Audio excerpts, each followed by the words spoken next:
اسلام کی تعلیم بڑی متوازن ہے. ایک طرف سوال کی مذمت ہے، مت اپنا دستے سوال دراز کرو کسی کے سامنے. جو شخص ہاتھ پھیلاتا ہے مانگنے کے لیے وہ اپنی عزت نفس کو ہتھیلی پر رکھ کر آپ کے سامنے پیش کر رہا ہے، اور آپ ٹھوکر مار دیتے ہیں اس کی عزت نفس. مانگو اللہ سے، اللہ کسی کے دل میں ڈالے تمہاری ضرورت پوری کر سکتا ہے، بغیر اس کے کہ تم کسی کے سامنے دستے سوال دراز کرو. تو سخت مذمت ہے، اور خاص طور پر بیگری جو ایک انسٹیٹیوشن بن گیا ہے، ایک پیشہ بن گیا ہے، وہ تو اسلام کی تعلیمات کے منافی ہے. اور جس طرح کی ہم خیرات بانٹتے ہیں، 5 روپے کا نوٹ دے رہے ہیں مانگنے والوں کو، مسجدوں کے باہر سمجھ رہے ہیں ہم نے حاتم طائی کی خبر کو لات مار دی، حالانکہ حقیقت میں آپ انسٹیٹیوشن آف بیگری کو سپورٹ کر رہے ہیں. کسی ایک کو لے لو، آؤ چلو مجھے اپنا گھر دکھاؤ، مجھے بتاؤ تم واقعی اس قابل ہو یا نہیں ہو، اور پھر اس کی مدد کریں، لمسم کریں. پھر وہ 5 روپے نہیں ایسی دیں کہ وہ کچھ اپنے پاؤں پر کھڑا ہو سکے. میں نے 1 روپیہ نہیں کہا کہ 1 روپیہ تو اب کوئی شے نہیں رہی، لیکن یہ کہ 5 روپے کا نوٹ بھی آپ نے تقسیم کرنے شروع کر دیے، یہ کیا ہے؟ وَالسَّائِلِينَ وَفِي الرِّقَابِ. لیکن دوسری طرف سائل کو جھڑکنا نہیں ہے. اما السائل فلا تنہر، جھڑکو نہیں. اچھا بھائی نہیں، معاف کرو، میرے پاس اس وقت آپ کی مدد کے لیے کچھ نہیں ہے، میں کچھ نہیں کر سکتا.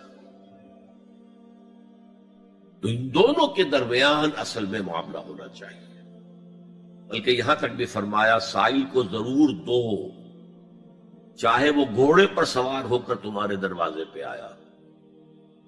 کیا پتا اس کی واقعی الجھن کیا ہے.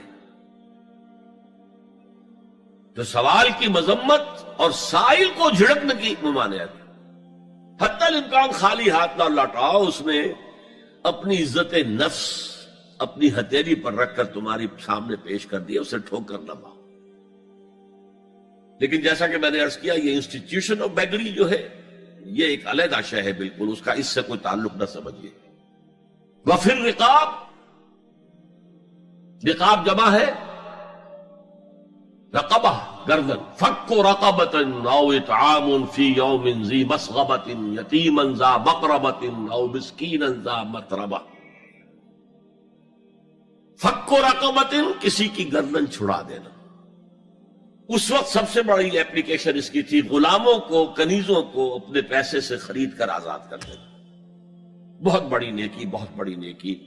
اور حضرت ابو بکر رضی اللہ تعالیٰ عنہ کے دفتر فضائل میں سب سے اونچا کام یہ ہے کہ جن غلاموں کو اور جن کنیزوں کو ستایا جا رہا تھا، دیئر اونرز، دیئر ماسٹرز، ان کے آقا کو حق حاصل تھا، جو چاہے کریں ان کے ساتھ. قتل کرنے کوئی پوچھنے والا نہیں ہے. میں پہلے بھی عرض کر چکا ہوں، میری ملکیت ہے، جیسے میری بکری میری ملکیت ہے، میں نے اس کو ذبح کیا، گوشت کھا لیا، تم کون ہوتے ہو پوچھنے والے؟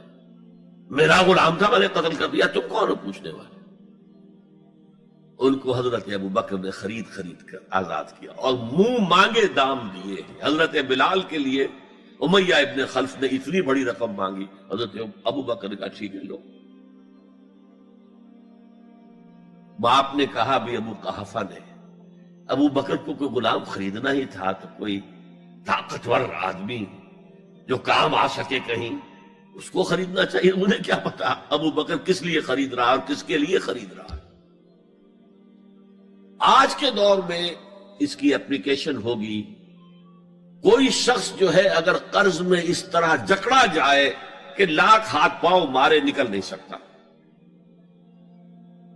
اس کو کوئی لمپ سم مدد دے کر اس قابل کیا جائے کہ وہ پھر اپنے پاؤں پر کھڑا ہو جائے. یہ نہیں کہ اسے آپ ہر مہینے کچھ رقم دیتے رہے مینٹیننس کے لیے، نہیں. اس سے تو وہ اسی پوزیشن میں رہے گا. یہ بعض مائنورٹی کمیونٹیز کے اندر یہ معاملہ موجود ہے.